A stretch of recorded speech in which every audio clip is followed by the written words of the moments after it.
Good morning. आज हम dynamic constructor के बारे में पढ़ेंगे।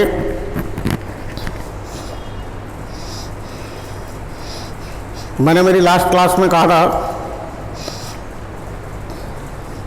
कि कंस्ट्रक्टर्स का काम क्या होता है। जो ऑब्जेक्ट हम क्रिएट करते हैं उन ऑब्जेक्ट के डेटा मेंबर को इनिशियलाइज करने का काम करता है। और डायनेमिक कंस्ट्रक्टर जब हम ऑब्जेक्ट को क्रिएट करते हैं रन टाइम के समय, उस समय ऑब्जेक्ट को मेमोरी एलोकेट होती है और उसी समय ही ऑब्जेक्ट के डेटा मेंबर्स को भी ये कंस्ट्रक्टर क्या करेगा, इनिशियलाइज कर देगा। Allocation of memory to objects at the time of their construction is known as a dynamic construction of objects। यानी कि जब आपका प्रोग्राम रन हो रहा है और आपको किसी पर्टिकुलर क्लास के ऑब्जेक्ट की रिक्वायरमेंट है, उसी समय आप उसे मेमोरी अलोकेट करवाएंगे।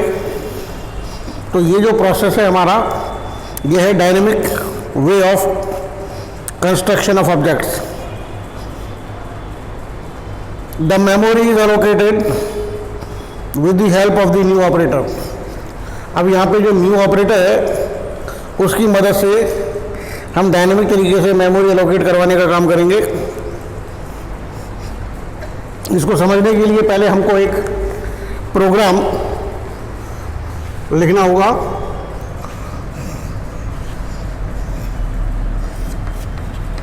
Class string char pointer to string int length public string constructor है कि लेंथ बराबर 0,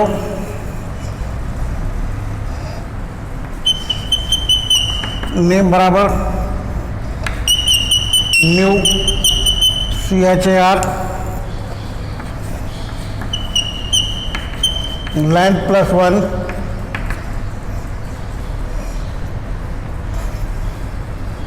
और ये आपका ब्रेस क्लोज। दूसरा कंस्ट्रक्टर लिखा अपन ने string char s pointer to string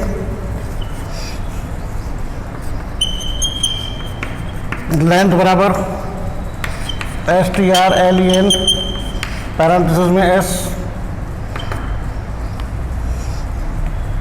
इसके बाद नेम बराबर new char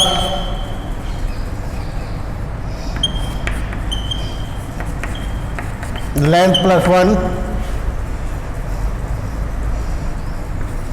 strcpy name comma s।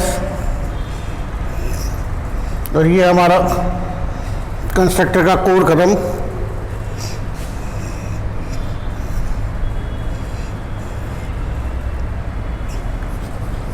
void display void एक और फंक्शन है ये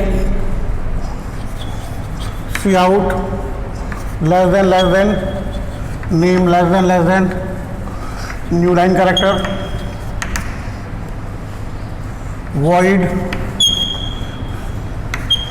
join string %a string %b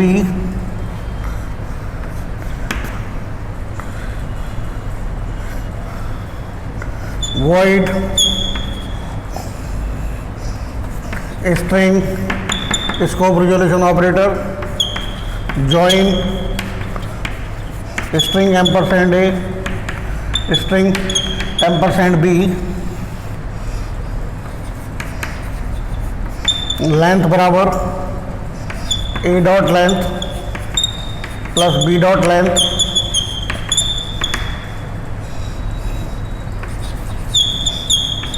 delete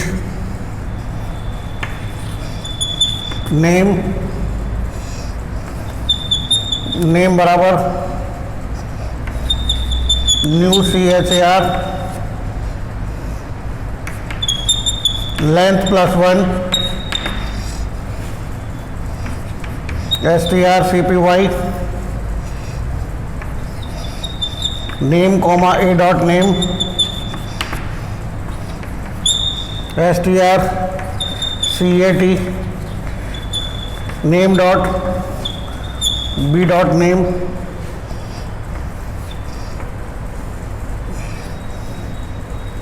ये हमारे सारे फंक्शंस हो गए क्लास के। अब हमारे पास बचता है main, INT main CHAR star first बराबर जोसेफ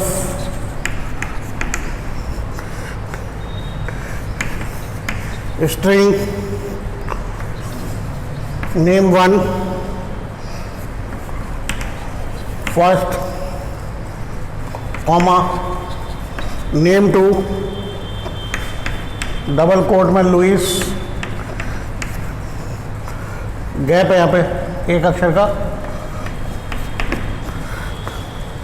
उसके बाद name 3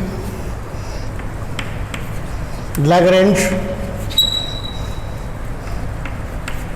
comma S1 comma S2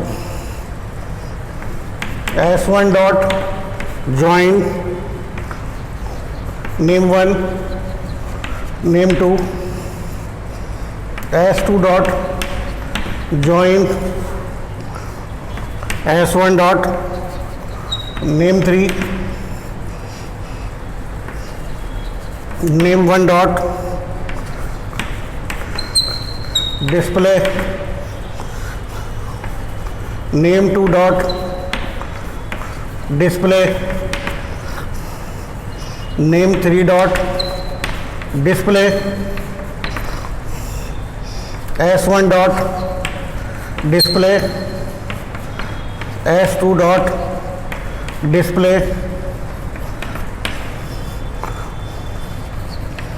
return 0 और ये brace close. Now you can see here कि यहाँ पे क्लास का नाम दिया आपने स्ट्रिंग, ये डेटा मेंबर है यानी कि पॉइंटर टू करेक्टर, लेंथ एक सिंपल वेरिएबल है इंटीजर। अब यहाँ पे दो कंस्ट्रक्टर है। पहला कंस्ट्रक्टर क्या कर रहा है, लेंथ का इनिशियल मान 0 न्यू का उपयोग करके एक अरे क्रिएट करेगा कैरेक्टर्स के लिए, जिसमें लेंथ की जो भी वैल्यू होगी, यानी कि यहाँ पे 0 है, 0 + 1 यानी कि एक अक्षर के लिए एक अरे क्रिएट करेगा, न्यू डायनेमिक तरीके से क्रिएट करेगा और वो एड्रेस किसको दे देगा, नेम को। अब ये हमारा दूसरा कंस्ट्रक्टर है कि जब हम किसी स्ट्रिंग का एड्रेस पास करेंगे तो ये क्या बन जाएगा, उसका पॉइंटर। तो यहाँ पे क्या करेंगे, उस पॉइंटर के जरिए उस स्ट्रिंग की लेंथ निकलवा लेंगे, डायनेमिक तरीके से मेमोरी में जगह क्रिएट करवाएंगे, जितनी स्ट्रिंग की लेंथ होगी +1 करके, और उसका एड्रेस किसको मिल जाएगा, नेम को। और क्या करेगा, इस एड्रेस पर वो जो स्ट्रिंग है उसकी कॉपी हो जाएगी, यानी कि ये भी एक ऑब्जेक्ट क्रिएट करवाएगा। और ऑब्जेक्ट में क्या है, जगह है, किसके लिए, स्ट्रिंग को रखने के लिए। डिस्प्ले क्या करवाएगा, जिस किसी के माध्यम से इसे कॉल करेंगे ये उसके स्ट्रिंग की वैल्यू क्या है वो बता देगा। वॉइड ज्वाइन, ये एक नया अपन ने फंक्शन कॉल किया जिसमें 2 स्ट्रिंग के ऑब्जेक्ट पास करने पड़ेंगे। इसका डेफिनेशन यहाँ दे दिया आपने, void string, scope operator, join और उसके बाद स्ट्रिंग एम्परसेंड ए, स्ट्रिंग एम्परसेंड बी, ये दो क्या हैं आपके डिफ़ॉल्ट आर्ग्यूमेंट्स हैं, सॉरी डिफ़ॉल्ट नहीं है, डमी आर्ग्यूमेंट्स, यानी किसी आप फॉर्मल बोल सकते हैं। तो वहाँ से जो दो ऑब्जेक्ट पास होंगे ये दोनों क्या बन जाएंगे, उनका लिहाज ए डॉट लेंथ उसकी लेंथ, बी डॉट लेंथ दूसरे ऑब्जेक्ट की लेंथ, ये लेंथ की वैल्यू आ जाएगी। डिलीट नेम, नेम में अगर कोई पहले से कोई एड्रेस है वो डिलीट कर दिया गया, जगह खाली कर दी गई, फिर नेम बराबर new character length plus 1, total जो लेंथ है उसमें एक बढ़ाकर अपन ने एक नई जगह क्रिएट करी और उस नई जगह का एड्रेस किसको दिया, नेम को स्ट्रिंग strcpy फंक्शन है, ये कॉपी करेगा इस नए एड्रेस पर ए डॉट नेम, यानी कि जो ऑब्जेक्ट आपने भेजा था उसके नेम के द्वारा जो एड्रेस बताया जा रहा है वहाँ पे क्या स्ट्रिंग है वो यहाँ पे कॉपी हो जाएगी, strcat कॉन्कनेट हो जाएगी नेम में ही, बी डॉट नेम, बी जो दूसरे ऑब्जेक्ट का है, नेम जो एड्रेस बता रहा है वहाँ पर जो स्ट्रिंग है वो यहाँ पे पहले वाले के साथ जुड़ जाएगी। ये काम करना था ज्वाइन का। अब आते हैं अपन मेन में। मेन का क्या काम है, मेन में सबसे पहले अपन ने char स्टार फर्स्ट बराबर जोसेफ, जोसेफ एक स्ट्रिंग थी, JOSEP और H नल कैरेक्टर, इसका एड्रेस किसके पास मौजूद है, फर्स्ट के पास मौजूद है। क्लियर। इसके बाद string name first, string name one first, यानी कि यहाँ कौन सा कंस्ट्रक्टर कॉल होगा, ये वाला कंस्ट्रक्टर कॉल होगा, क्योंकि नेम फर्स्ट क्या है, पॉइंटर टू स्ट्रिंग है, वो भी उसका आर्ग्यूमेंट कैसा है, पॉइंटर टू स्ट्रिंग है। तो एक तरीके से फर्स्ट के पास जो वैल्यू है किसके पास पहुंच जाएगी, एस के पास, यानी कि एस उसी जगह जाके एक्सेस मारेगा जिस जगह जाके फर्स्ट मार रहा है। तो लेंथ बराबर क्या हुआ, str लेंथ पैरेंथेसिस में एस, एस क्या बता रहा है, स्ट्रिंग का एड्रेस, यहाँ पर जो स्ट्रिंग है उसकी लेंथ निकाली जाएगी 1 2 3 4 5 6, तो लेंथ की वैल्यू कितनी होगी 6। नेम बराबर कितना हो गया, न्यू char 6 प्लस 1 यानी कि 7, यानी कि 7 अक्षर की एक जगह क्रिएट करवाई जाएगी, 1 2 3 4 5 6, 1 2 3 4 5 6 7, और इसका एड्रेस किसके पास है भाई साहब, नेम के पास। Clear. strcpy name comma s, s यानी कि फर्स्ट, यहाँ जो स्ट्रिंग है ये कॉपी हो जानी चाहिए, नेम जो एड्रेस बता रहा है वहाँ पे, तो JOSEPH कॉपी हो गया, अंतिम अक्षर नल रखा गया। अब चूंकि ये नेम किसका है, ये नेम है नेम वन का, तो ये बेसिकली ऑब्जेक्ट कौन सा है, नेम वन। अब आगे बढ़ते हैं, नेम टू पैरेंथेसिस में Louis, same procedure, same constructor call होगा,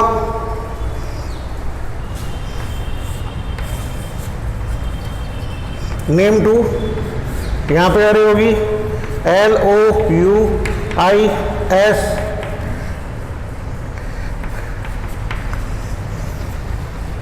क्लियर, सॉरी ब्लैंक स्पेस और उसके बाद नल। नेम 3 लैग्रेंज, सेम चीज है, ये एक तीसरा ऑब्जेक्ट क्रिएट हुआ, नेम 3 यहाँ अरे बनाई LAGRANGE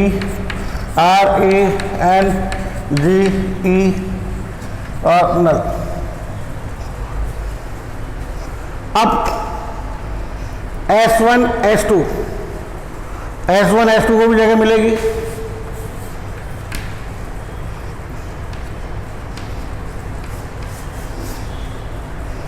S1 और S2 में डिफॉल्ट कंस्ट्रक्टर काम करेगा, पहला वाला, ठीक है। तो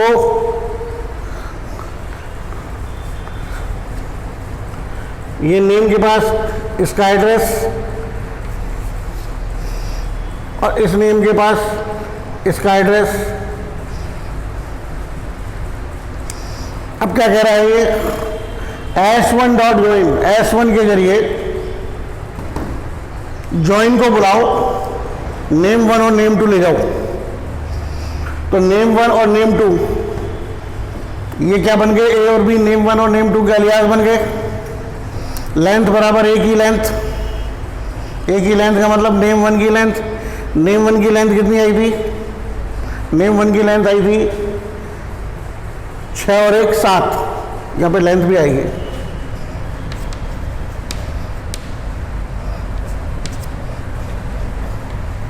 यहाँ पर भी लेंथ आएगी 1 2 3 4 5 6 और 1 7। नेम 3 में भी आएगी लेंथ का मान 1 2 3 4 5 6 7 8 9। तो लेंथ इज इक्वल टू ए की लेंथ 7, बी डॉट लेंथ 7 + 7 यानी 14। अब डिलीट नेम, इसके नेम को डिलीट कर दिया, यहाँ पे जो एड्रेस है खत्म हो गया। अब name is equal to new CHAR, अब वापस से जगह बनाई जाएगी डायनेमिक तरीके से, और इसकी लेंथ कितनी होगी 15 की, 15 अक्षरों की लेंथ होगी। अब STR नेम कॉमा, ये नेम किसका है, S1 का। इसमें ए डॉट नेम यानी कि नेम 1 में क्या है, जोसेफ। तो सबसे पहले क्या आ जाएगा इसमें, JOSEPH। अब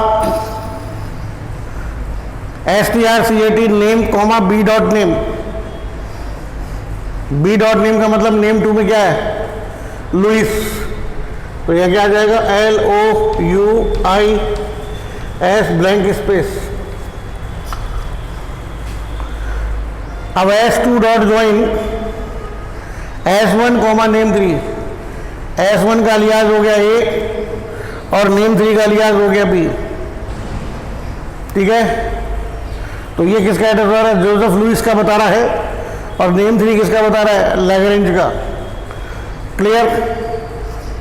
तो लेंथ इज इक्वल टू ए की लेंथ, ए की लेंथ 15 है, बी नेम 3 की लेंथ कितनी है 9, तो 15 और 9 24 प्लस 1 यानी कि 25। इसकी लेंथ कितनी हो गई S2 की 25। डिलीट नेम, ये डिलीट कर दिया जाएगा, और एक 26 अक्षरों की एक अरे बनाई जाएगी, और इसका एड्रेस लिख दिया जाएगा नेम को, STRCPY नेम। ये नेम किसका है, S2 का। यहाँ पे कॉपी हो जाएगी ए डॉट नेम यानी कि S1 के अंदर जो है, S1 में क्या है, जोसेफ लुइस आ जाएगा पूरा का पूरा। फिर STRCAT name comma B dot name, name 3 क्या लैग्रेंज, तो लैग्रेंज यहाँ पे कॉन्कनेक्ट हो जाएगा। उसके बाद name 1 dot display, Joseph display करेगा, name 2 dot display, Louis display करेगा, नेम 3 जोसेफ लुइस लैग्रेंज ये डिस्प्ले करेगा, और नेम 3 में लैग्रेंज डिस्प्ले करेगा, S1 में करेगा जोसेफ लुइस, और S2 में करेगा जोसेफ लुइस लैग्रेंज, और उसके बाद रिटर्न 0। तो यहाँ पे आप देख सकते हैं कि हमने जो कंस्ट्रक्टर की मदद ली, 2 कंस्ट्रक्टर हैं, ये डिफॉल्ट कंस्ट्रक्टर और ये दूसरा कंस्ट्रक्टर, ये डायनेमिक तरीके से ऑब्जेक्ट के लिए मेमोरी में जगह बनाता है।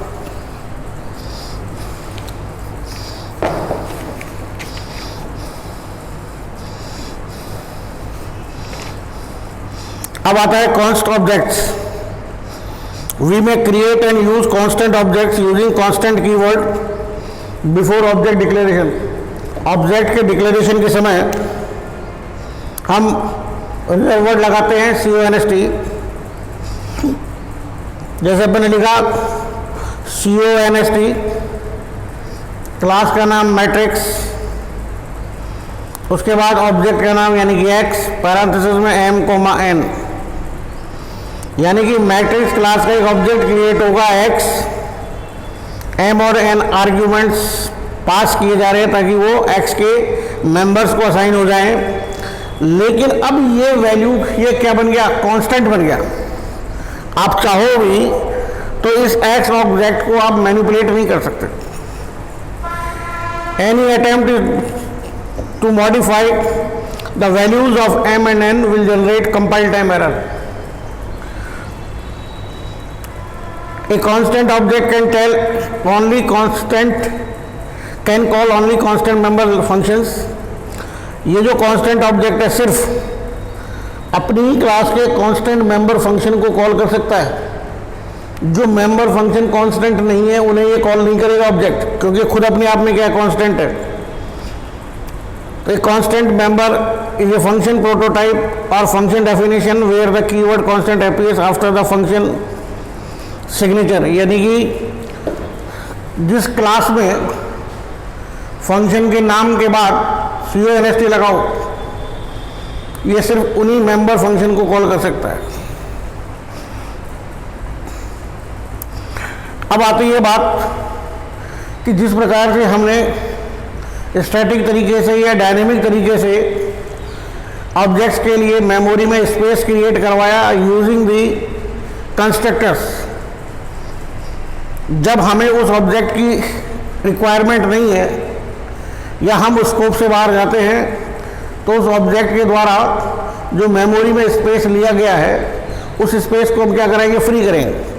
तो ये फ्री करने का काम कौन करेगा, डिस्ट्रक्टर करेगा. A destructor, as the name implies, is used to destroy the object that have been created by a constructor. Constructor की मदद से जो ऑब्जेक्ट क्रिएट किए गए हैं उन्हें डिस्ट्रॉय करने का काम ये करेगा. ये मेंबर फंक्शन होता है, ये भी जिसका नाम भी क्लास के नेम जैसा ही होता है, लेकिन दोनों में फर्क क्या है कंस्ट्रक्टर में और डिस्ट्रक्टर के नाम में, क्योंकि दोनों क्लास के नेम से बने होते हैं. तो यहाँ डिस्ट्रक्टर के नाम के आगे एक टिल्ड का सिंबल होता है, ये वाला.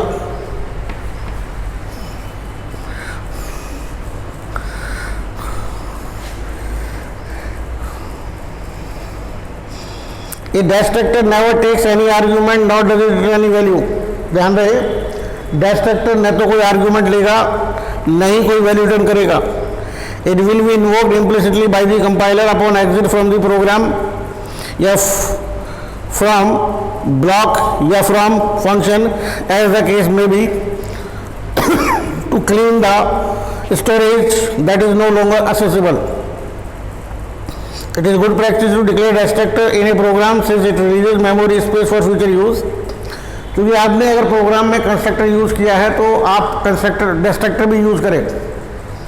फ़ायदा क्या होगा कि जब भी आप फंक्शन से बाहर आएंगे या स्कोप से बाहर जाएंगे या ब्लॉक से बाहर जाएंगे, तो उस ऑब्जेक्ट की आपको रिक्वायरमेंट नहीं है, उसके द्वारा जो मेमोरी में स्पेस ऑक्यूपाई किया गया है वो रिलीज करवा लिया जाएगा डिस्ट्रक्टर की मदद से. इसलिए इसका यूज होता है.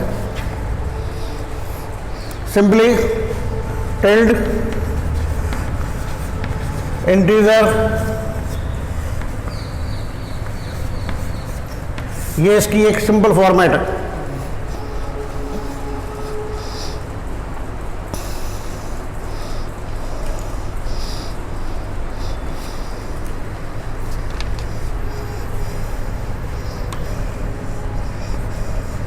Suppose it is a matrix class अगर का होता, उसका ये फंक्शन होता मैट्रिक्स लूप लगा लीजिए for i is equal to i n t i बराबर 0, i less than equal to D1 और i plus plus, delete p i और फाइनली डिलीट पी.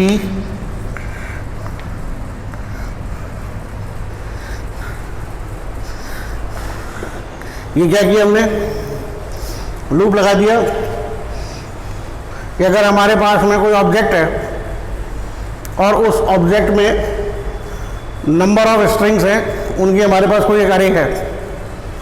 जैसे मान लीजिए एक स्ट्रिंग है, ये दूसरी स्ट्रिंग है, ये तीसरी स्ट्रिंग है, ये चौथी स्ट्रिंग है, और ये हमारे पास क्या है, एक अरे है इसमें इसका एड्रेस, इसमें इसका एड्रेस, इसमें इसका एड्रेस, इसमें इसका एड्रेस। तो ये बेसिकली क्या है, P है। तो P0 पहली स्ट्रिंग का एड्रेस, डिलीट, हटा दीजिए, ये अरे रिलीज हो गई। P1 यहाँ पे जो एड्रेस है वहाँ ये स्ट्रिंग मौजूद है, ये रिलीज हो गई। जब इस तरीके से आपने इन सभी एड्रेसेस को यूज़ करते हुए इन सभी स्ट्रिंग्स को रिलीज करवा दिया, तो अब बचा क्या, P के द्वारा जो स्पेस ऑक्यूपाई किया ये, तो लास्ट में अपन ने डिलीट P इस अरे को भी कर दिया। तो यानी कि इस पूरे ऑब्जेक्ट के लिए जो हमने स्पेस ऑक्यूपाई किया था वो इस डिस्ट्रक्टर की मदद से रिलीज करवा दिया। तो इस तरह से आपका ये जो कंस्ट्रक्टर और डिस्ट्रक्टर का चैप्टर है ये फिनिश होता है। इसके क्वेश्चंस को आप रिवाइज करें, चैप्टर को रिवाइज करें। कल हम नया चैप्टर पढ़ेंगे जिसमें operator overloading and type convergence के बारे में पढ़ेंगे। Thank you.